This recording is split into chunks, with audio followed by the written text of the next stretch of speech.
Yes, hypocrisy is alive and well amongst these sanctimonious leftists. From Kimmel to De Niro to Stephanopoulos, they want you to believe they're better than you, more virtuous, more decent. But we all know the truth. They lie. They sin. They do the very things they accuse you of and the things that they say they would never do. Evil things.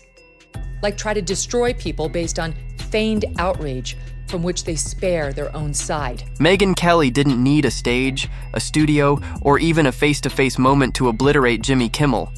Just her words. No screaming match, no on-air drama. Just one ice-cold, laser-precise takedown that left jaws on the floor. So, what exactly?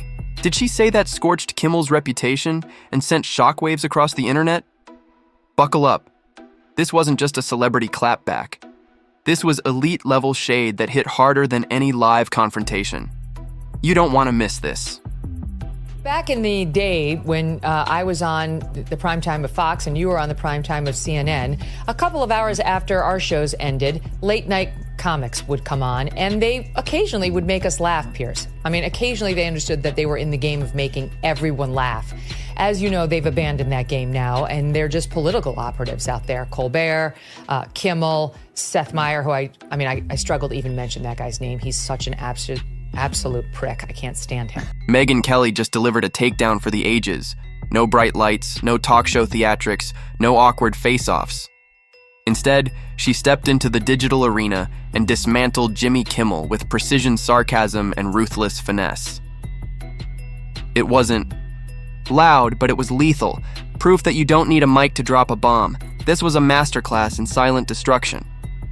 Very same celebrities who wanted you to believe they were horrified after yours truly said in 2018 that people used to don dark makeup in order to imitate well-known black celebrities and it wasn't a big deal, absolutely ate up the performance by Hollywood darling Mr. Kimmel, whose blackface costumes included his oft-repeated bit as basketball star Karl Malone.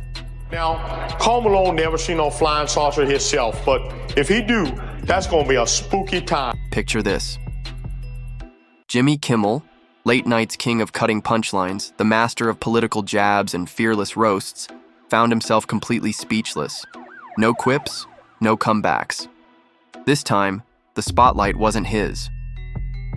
Megyn Kelly walked in, dropped her verbal hammer and walked out, leaving only stunned silence behind. Not just any silence, the kind that stings like a swarm of furious bees. And Kimmel? He never saw it coming. You know how much it costs to produce Jimmy Kimmel's show?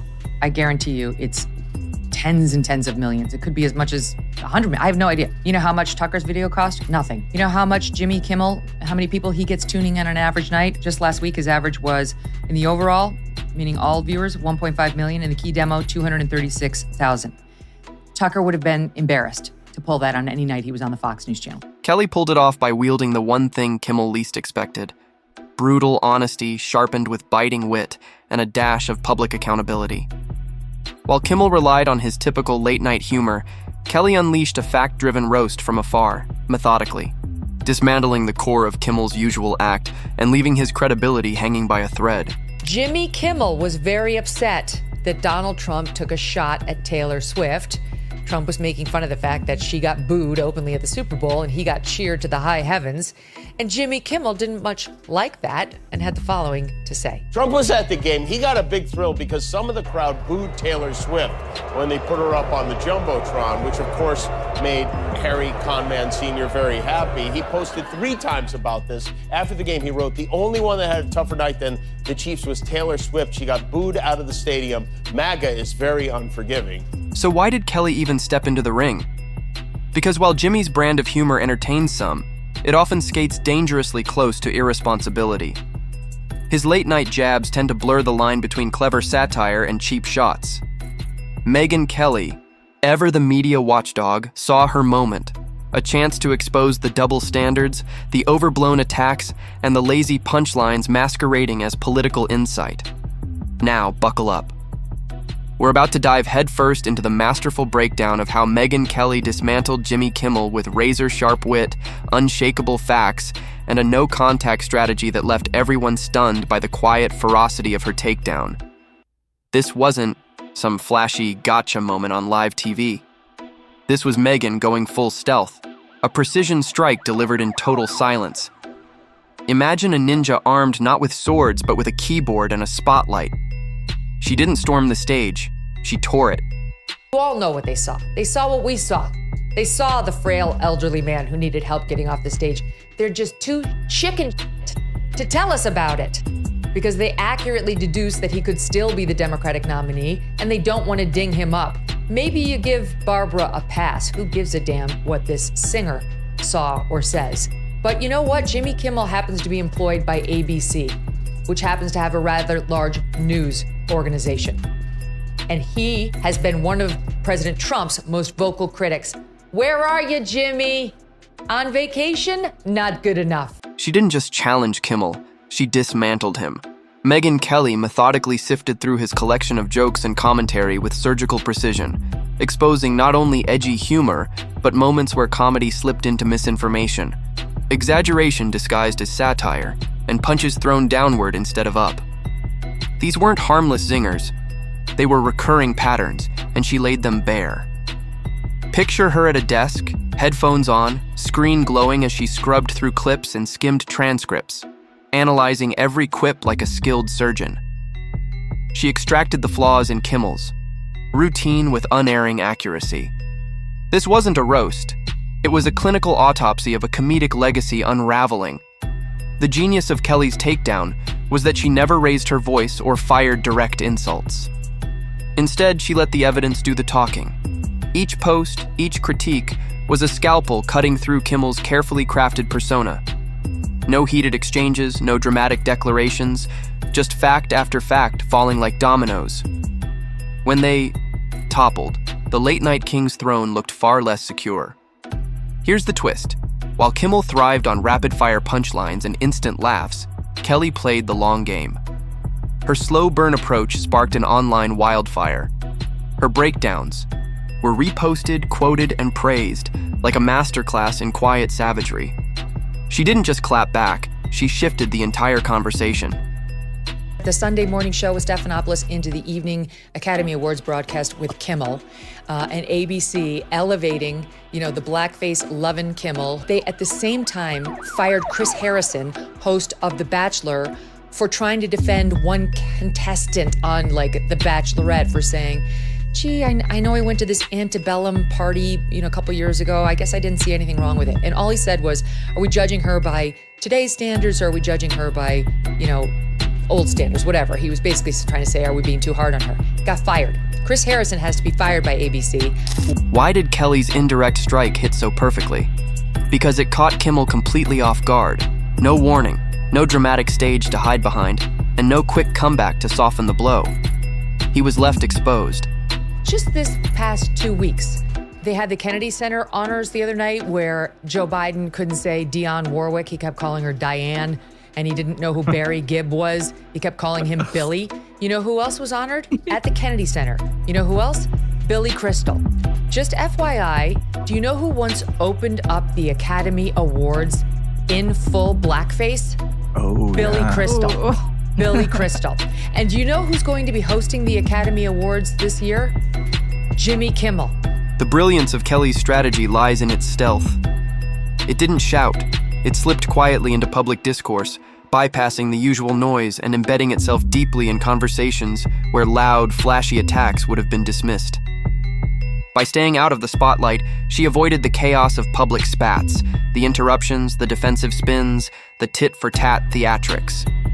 She remained untouchable, an image of cool, calculated control, a strategist winning from the shadows, unbothered and composed.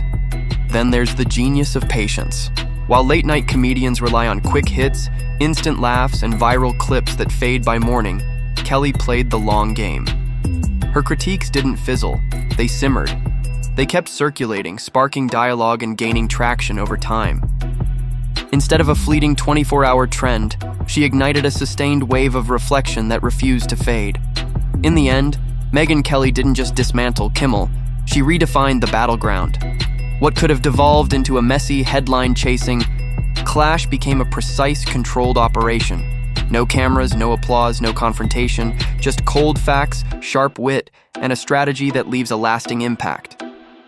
Last night was the 96th Academy Awards show, and while you might have missed it, there was one clear winner. No, not Oppenheimer. It was sanctimonious leftists for their lead role in pretending they are better than you. Winner number one, Jimmy Kimmel. For the fourth time, Kimmel hosted the Oscars before an adoring crowd of Hollywood stars who laughed and curried favor with the man who wore blackface so many times. Yes, some of the very same celebrities who wanted you to believe they were horrified after yours truly said in 2018 that people used to don dark makeup in order to imitate well-known black celebrities. And what does all this say about Jimmy Kimmel? His silence in the aftermath is the final touch, the cherry on top of this ice-cold roast. By not responding, whether from shock, strategy, or sheer speechlessness, he effectively handed control of the narrative over to Kelly. In a world driven by reaction, surrendering that kind of power is a massive win for her playbook. This entire saga serves as a blueprint, a masterclass in how to outwit, outlast, and outmaneuver in the fast-paced world of social media. Megyn Kelly didn't raise her voice or engage in a brawl. Instead, she weaponized patience, facts, and finesse to deliver a blow that will echo for a long time. Sure, Jimmy still has his monologues, his laughter, and his live audience. But there's a new force in town, quiet, sharp, and armed with facts. Megyn didn't just enter the game, she rewrote the rules. And this? It's only her opening move. Here's the twist. She didn't need the spotlight to shine. She wielded the full power of her digital reach, turning every tweet, every post, every sharp analysis into a viral shockwave. In a world drowning in noise, she proved that restraint, when executed with deadly precision, can be louder than 1,000 punchlines. No brawl, no spectacle, just one cold, calculated, fact-packed knockout that left Kimmel's audience scrolling, back in disbelief, rereading every line like, wait, did that really just happen? Now, I will tell you, he's not the worst. The Daily Show has the worst ratings. They only have 366,000 people watching that show. During the Jon Stewart years, it was over 2 million. Now it's down to 300,000. Seth Meyers, absolutely dreadful. He doesn't even have 1 million, 778,000. I mean, for network television, this is, you don't have to pay for it. It's there when you turn on your TV. You plug it in. That's a dreadful number.